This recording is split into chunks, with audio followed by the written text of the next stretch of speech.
season rolls on for the Dallas Cowboys. That means there's a lot going on here at the Star. I'm here with Mike Fisher. In the spirit of the Olympics, if the Dallas Cowboys were to go for gold this offseason, what would that mean for them?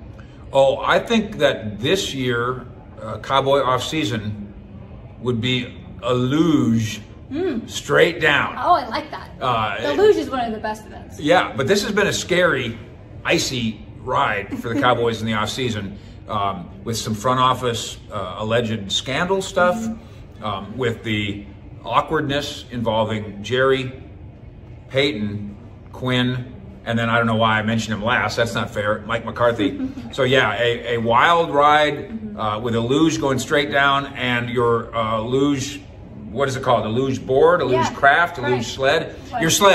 Your sled is on fire. That's the Cowboys' first month of the offseason. Well, that's pretty crazy.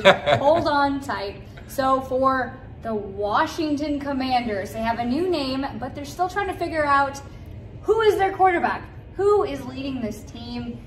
In the spirit of the Olympics for Washington, what should they focus on if they're going to go for gold?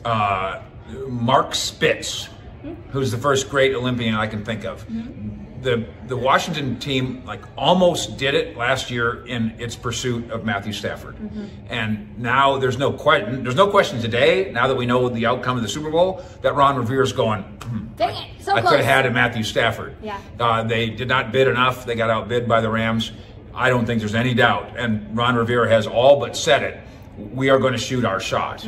Now, is that Russell Wilson? What does that mean? Yeah. It doesn't look like it means Aaron Rodgers. Okay. It seems like Aaron Rodgers might finally come to grips with the fact that the grass isn't always greener than it is in Green Bay, because it's not. It won't be.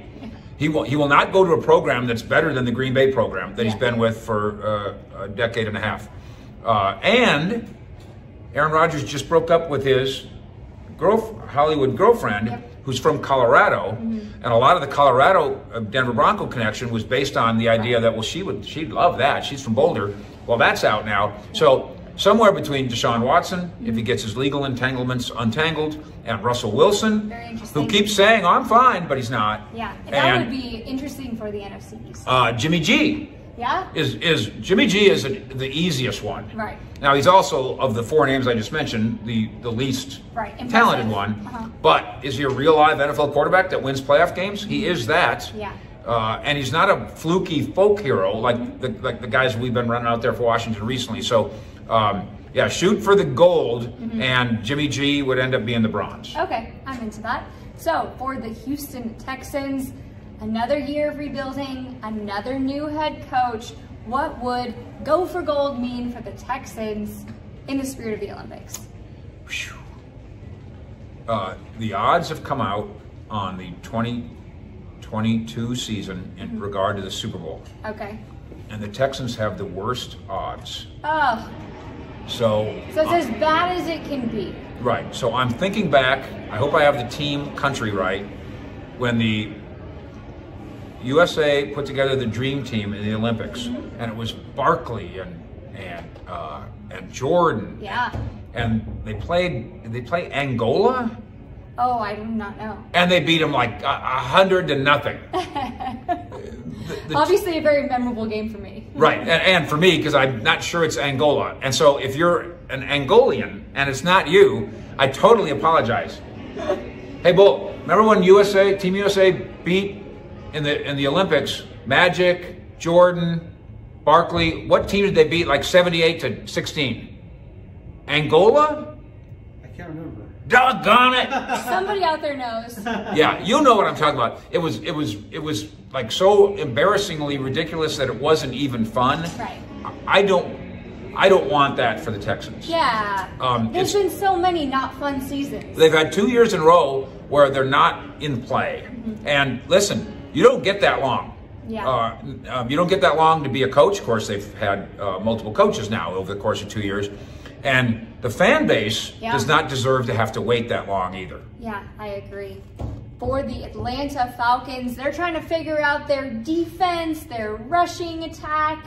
If they were to go for gold this offseason in the spirit of the Olympics, what would that look like for them? It seems like Matt Ryan is a guy moving forward, so what's next? Yeah, they move off of a name guy in Dante Fowler. And part of the reason that they cut Dante Fowler was financial, but also it just didn't quite work out. And to me, that's like USA Hockey. It seems like a great idea, but over the course of time, a length of time, the teams that you're playing against are like Russia. I'm going way back now. Team USA and hockey that beat Russia infamously. Do you believe in miracles? The Russians were professionals, right? And our guys were college kids, and it feels like, first of all, in a big picture thing, Atlanta might need to make a move at quarterback and draft a college kid. Not that Matt Ryan's done, but that Matt Ryan can be the heir, or can have someone who is his heir. And then in regard to Dante Fowler, it all sounded like such a good idea, because USA Hockey sounds like it's such a good idea, and then you end up playing Russia. So they need a pass rush more than ever now. This was the worst pass rush team in football last year, and they just cut a guy who they had previously paid $48 million contract to be a pass rushing guy. So Dante Fowler moves on. There is a Dan Quinn Dallas connection, and you're going to want to read more about that at cowboyssi.com, and check it out at the Fish Report on YouTube as well. Before I let you go, Fish, we're going to talk a little Texas Rangers. Spring training is on the horizon. It's somewhere on the horizon once they get a deal done. Yeah. And spring training is a very exciting time for MLB. There's a lot of questions that get answered. Spring has sprung. Spring has sprung. Yeah. It's the first time you see your team. It's very exciting. For the Texas Rangers, I know I'm excited to see if there's going to be any last-minute additions. Maybe they can somehow lure Clayton Kershaw back to DFW. What is something you'll be looking for in spring training? Well, I'm looking forward more excitedly than ever, because usually pitchers and catchers report tomorrow thing is like, I know, but get on with it. But now that there's not baseball, and they can't seem to get out of their own ways, and both sides keep stepping on their respective tails, I'm like, pitchers and catchers report. That was supposed to be this week. Let's go. The anticipation now is greater than ever, but I hope that baseball doesn't make the mistake of taking the fan base for granted. There's a lot of things to do. We just saw, for instance, the Los Angeles, to get out of baseball for a minute, Los Angeles Rams just had their Super Bowl parade, and nobody went. I'm exaggerating a little bit. There was almost more people in the parade than there were on the side watching the parade. You don't want that in your fan base. So baseball, don't screw this up. You got a good thing in spring training. This is a very exciting time in baseball, and it's a very profitable time in baseball. Don't screw this up.